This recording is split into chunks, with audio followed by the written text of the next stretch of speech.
পিএইচির জলে রিজার্ভার তৈরির সময় মাটি চুরি। দরিয়াপুরে 1 বিঘা জমিতে জলের রিজার্ভার এবং সেখানে জলের রিজার্ভার তৈরিতে মাটি তুলে মজুত।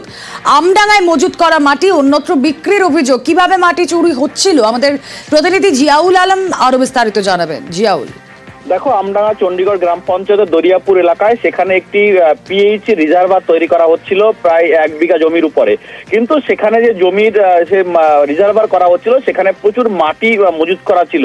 আর সেই মাটি রাতের অন্ধকারে সেই মাটি পাচার হচ্ছে, সেই মাটি চুরি হচ্ছে, এমনটা অভিযোগ তুলে এলাকার মানুষজন সেখানে বিক্ষোভ দেখান।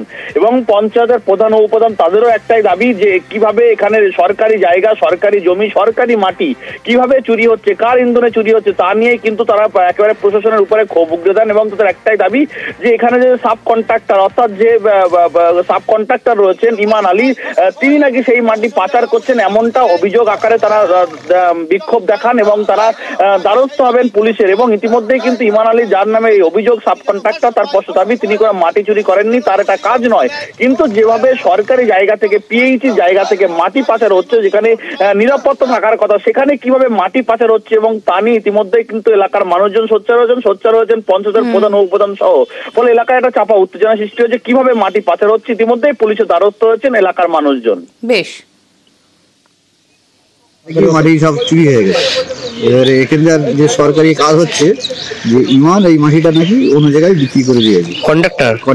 কি চাইছেন আপনারা? আমরা চাচ্ছি এখন মাটিটা ফেরত করুক, আর নিলে প্রশাসন যেটা করবে সেটাই আমরা স্বীকার করব। এখানে যে মাটিটা ট্রাঙ্ক করা ছিল, এই মাটি থেকে হঠাৎ মাটি 50-60 গাড়ি মতো মাটি চুরি হয়ে গেছে। আমরা অনুমান করছি ডাম্পারি করে হয়েছে। এখন রাতারাতি তো আর সাধারণ ছোট ছোট গাড়ি করে তো হয় না। আমরা চাইছি সরকারি মাটি সরকারি জায়গায় ব্যবহার হোক।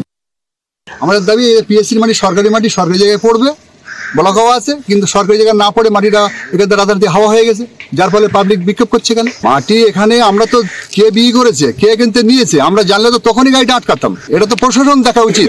রাস্তায় গাড়ি যখন চলে, মোটরসাইকেল গেলে আটকায়, রাত্রে কোনো গাড়ি আটকায়, তো ডাম্পার চলে সারা রাত প্রশাসন যায় না। আমরা যাচ্ছি মাটিটা সরকারি জায়গায় পড়ুক। যার বিরুদ্ধে অভিযোগ, মানে সেই কন্ট্রাক্টর, তার কি বক্তব্য, তিনি কি বলছেন? তিনি বলছেন না, এই সমস্ত মাটি চুরির অভিযোগ মিথ্যে। আমি ওখানে সিভিলের কাজ আমরা করছি, এবার মাটির কাজটা করছে অন্য একজনা। সে মাটির ব্যাপারটা ওরাই জানে, মাটির ব্যাপার তো আমি জানি না। আমরা ওখানে কাজ করছি, এরা মনে করছে যে হয়তো ওই এই করছে। আমার সঙ্গে মাটির সঙ্গে ওদের কোনো সম্পর্ক নেই।